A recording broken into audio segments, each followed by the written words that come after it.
Assalamualaikum warahmatullahi wabarakatuh. Perkenalkan, nama saya Alia Pramila Alfareja, NIM 2024064051125, ingin menjelaskan materi tentang tahapan Azure. Nah, tahapan Azure itu mempunyai banyak macamnya. Yang pertama ada analyze, learn, yaitu menganalisis pembelajaran. Sebelum menganalisis pembelajaran, kita tuh harus mengenali peserta didik. Pembelajaran itu terdapat dua, yaitu ada pedagogi sama andragogi. Yaitu kalau pedagogi itu pembelajaran yang dilakukan khusus untuk anak-anak, kalau andragogi digunakan untuk orang dewasa. Terus kita juga dalam pembelajaran kita harus mengenali karakteristik peserta didik, contohnya seperti nama, umur, alamat, tempat tinggal, dan lain-lain. Potensi yang mendukung pembelajaran itu seperti misalnya dia memiliki potensi dalam berolahraga, kita harus mengembangkan potensi tersebut.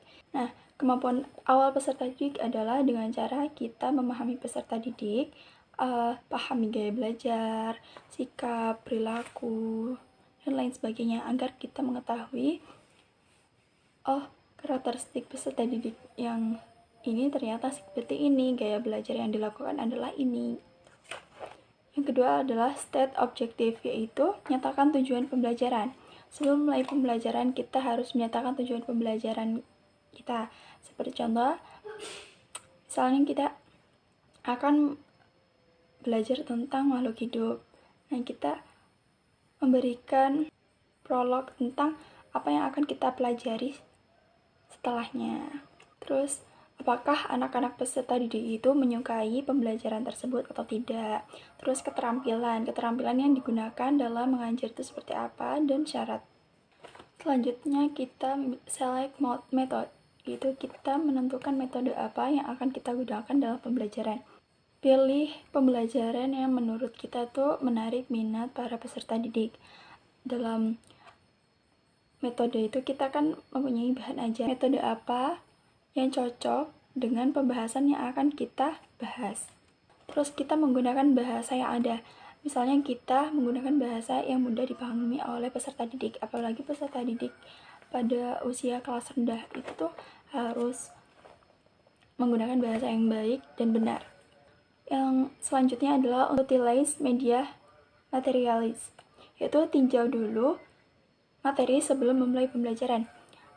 Sebelum memulai pembelajaran, dari kemarin kita sudah mempersiapkan bahan ajar yang akan kita bahas, yaitu materi apa yang akan kita tuangkan kepada peserta didik.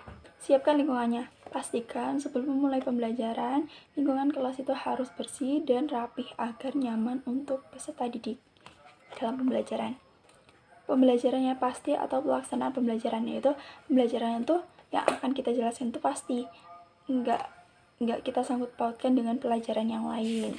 Jika ada, kita bisa mensangkutkan. Namun pembelajaran yang cocok itu yang pas dengan apa yang kita sampaikan.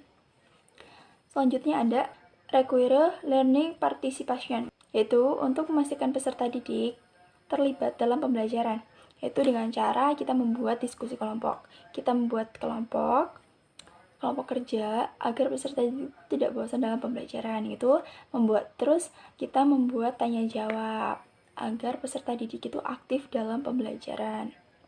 Selanjutnya ada evaluasi dan revisi, yaitu kita melakukan evaluasi dan revisi. Kita melakukan evaluasi terhadap pembelajaran yang telah kita lakukan sebelumnya. Misalnya, apakah ada yang ingin bertanya? Apakah ada pertanyaan dari peserta didik? Apakah ada peserta didik yang kurang memahami pembelajaran tersebut? Kita mengulas kembali seperti feedback. Terus melakukan revisi instruksi.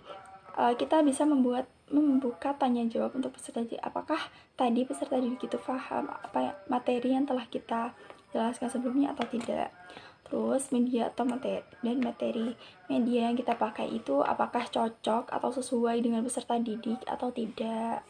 Terus materi dan metode itu cocok nggak buat peserta didik itu nyaman, atau mereka itu nyaman nggak dengan metode yang telah kita kerjakan sebelumnya. Jika mereka tidak merasa maksud dengan tidak tidak nyaman dengan metode sebelumnya, kita akan mengganti metode yang lain. Tapi kalau jika mereka nyaman, kita akan itu media dan materi. Nah, media yang kita gunakan contohnya misalnya dengan menggunakan proyektor. Nah, apakah mereka itu paham dengan apa yang kita ucapkan atau tidak? Apakah dia dapat menerima pembelajaran yang telah kita sampaikan atau tidak? Jika ada, maka kita akan menggunakan metode yang selanjutnya untuk agar peserta didik itu aktif dalam pembelajaran. Jika tidak, maka kita akan berusaha untuk mencari bahan ajar atau media yang cocok untuk diajarkan kepada peserta didik. Cukup sekian presentasi yang dapat saya sampaikan. Apabila saya ada salah, saya mohon maaf. Dan kepada Allah saya mohon ampun. Saya akhiri. Wassalamualaikum warahmatullahi wabarakatuh.